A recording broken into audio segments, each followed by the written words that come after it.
সুপ্রিয় অষ্টম শ্রেণীর শিক্ষার্থীবৃন্দ, আজকের পাঠে সবাইকে সুস্বাগতম। আশা করি তোমরা সকলেই ভালো আছো। আজকে আমি তোমাদের সাধারণ বিজ্ঞানের পরমাণুর গঠন নিয়ে হাজির হয়েছি। তো শিক্ষার্থীবৃন্দ, আমাদের প্রথমেই পরমাণুর গঠন সম্পর্কে জানতে হলে আমাদের পদার্থ সম্পর্কে জানতে হবে। তো তোমরা এখানে আমার হাতে কি দেখতে পাচ্ছ? একটি কলম। তো এইটি একটি পদার্থ। তো কেননা এটির ওজন আছে, আবার আয়তন আছে, আবার বল প্রয়োগে বাধা সৃষ্টি করে, কাজে এটি একটি পদার্থ। তো শিক্ষার্থীবৃন্দ, প্রতিটি পদার্থই অতি ক্ষুদ্র ক্ষুদ্র কণা দ্বারা গঠিত। এই ক্ষুদ্র ক্ষুদ্র কণাগুলোকে দুই ভাগে ভাগ করা হয়, যেমন অণু এবং পরমাণু। তো পরমাণু কি? পরমাণু হচ্ছে যে, যদি পরমাণু শব্দটি আমরা ব্যাখ্যা করি তাহলে কি দাঁড়ায়? পরম যোগ অণু। পরম শব্দের অর্থ হচ্ছে অতি বা সামান্য, এবং অণু শব্দের অর্থ হচ্ছে ক্ষুদ্র। তার মানে কি দাঁড়ালো? পরমাণু মানে হচ্ছে অতি ক্ষুদ্র কণা। এই অতি ক্ষুদ্র কণা বা পরমাণু, একের অধিক পরমাণু পরস্পরের সঙ্গে যুক্ত হয়ে অণু গঠিত হয়। এই ক্ষুদ্রতম কণার বিষয়ে বিভিন্ন সময়ে বিজ্ঞানী এবং দার্শনিকগণ বিভিন্ন রকম মতামত ব্যক্ত করেছেন। যেমন গ্রিক দার্শনিক ডেমোক্রিটাস খ্রিস্টপূর্ব 400 অব্দে এই ক্ষুদ্রতম কণার বিষয়ে মতামত পোষণ করেছেন। তার মতে প্রতিটি পদার্থই ক্ষুদ্র ক্ষুদ্র অবিভাজ্য কণা দ্বারা গঠিত। তো তিনি এই অবিভাজ্য ক্ষুদ্র ক্ষুদ্র কণাগুলোর নাম দেন পরমাণু বা অ্যাটম। তো এই অ্যাটম শব্দের অর্থ হচ্ছে যে অ্যাটোমস, এটি গ্রিক শব্দ। এর শব্দের অর্থ হচ্ছে না, এবং টোমস শব্দের অর্থ হচ্ছে বিভাজ্য। তার মানে অ্যাটোমস শব্দের অর্থ হচ্ছে বিভাজ্য নয়, অবিভাজ্য।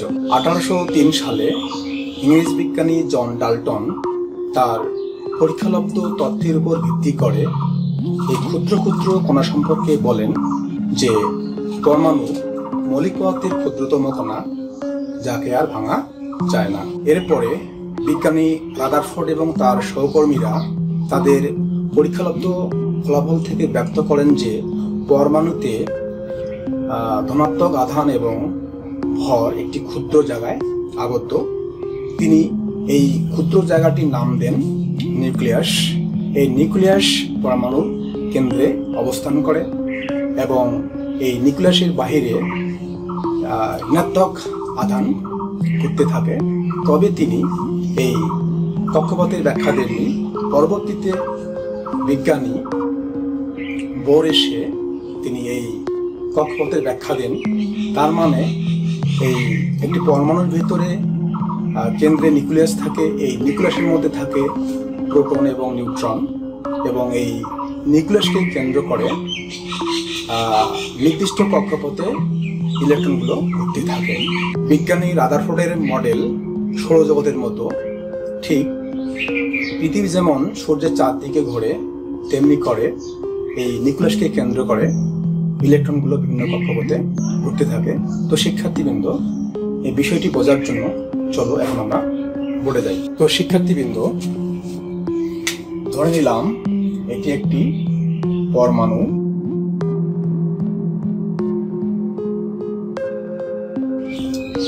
তো শিক্ষার্থীবৃন্দ, এখানে এটি একটি পরমাণু। এই পরমাণুর কেন্দ্রে এটি হচ্ছে নিউক্লিয়াস। এই নিউক্লিয়াসের মধ্যে থাকে প্রোটন এবং নিউট্রন, এবং এই নিউক্লিয়াসকে কেন্দ্র করে ইলেকট্রন এভাবে ঘুরতেই থাকে, যেমন করে পৃথিবী সূর্যের চারদিকে ঘোরে। তো শিক্ষার্থীবৃন্দ, আমরা এই বিষয়টি ভালো করে বোঝার জন্য চলো এখন একটি আমরা ভিডিও দেখি। শিক্ষার্থীবৃন্দ, তোমরা এখানে লক্ষ্য করছো যে এখানে ইলেকট্রনগুলো এভাবে নিউক্লিয়াসকে কেন্দ্র করে ঘুরছে। তো এটি একটি হিলিয়াম পরমাণু।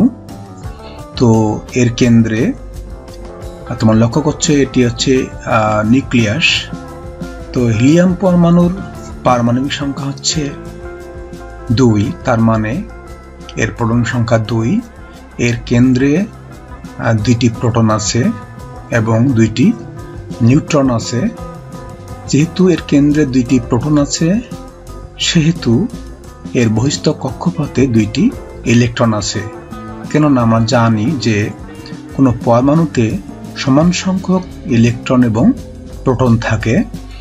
তো শিক্ষার্থীবৃন্দ, এভাবেই ইলেকট্রনগুলো, ঋণাত্মক চার্জযুক্ত ইলেকট্রনগুলো নিউক্লিয়াসকে কেন্দ্র করে এভাবে ঘুরতে থাকে। শিক্ষার্থীবৃন্দ, তো আমরা ভিডিওটি দেখলাম। তো ভিডিওটিতে আমরা কি দেখলাম? একটি হিলিয়াম পরমাণু যে নিউক্লিয়াস আছে, এই নিউক্লিয়াসের চারদিকে ইলেকট্রনগুলো ঘুরতে আছে, যেভাবে পৃথিবী সূর্যের চারদিকে ঘোরে। আমরা ওখানে ভিডিওতে দেখলাম যে হিলিয়ামের 2টি ইলেকট্রন আছে, 2টি প্রোটন আছে। তো এই ইলেকট্রন 2টি কি করে? এই হিলিয়াম পরমাণুর নিউক্লিয়াসের চারদিকে ঘুরতেই থাকে। তো শিক্ষার্থীবৃন্দ, আশা করি তোমরা এই বিষয়টি আরো ভালো করে বুঝতে পেরেছ। তো শিক্ষার্থীবৃন্দ, এতক্ষণ থেকে আমার সঙ্গে থাকার জন্য সবাইকে ধন্যবাদ। আর হ্যাঁ, অবশ্যই তোমরা বাড়িতে অবস্থান করবে। সুস্থ থাকো, মঙ্গলেই থাকো। সবাইকে আবারও ধন্যবাদ জানিয়ে এখানে শেষ করছি।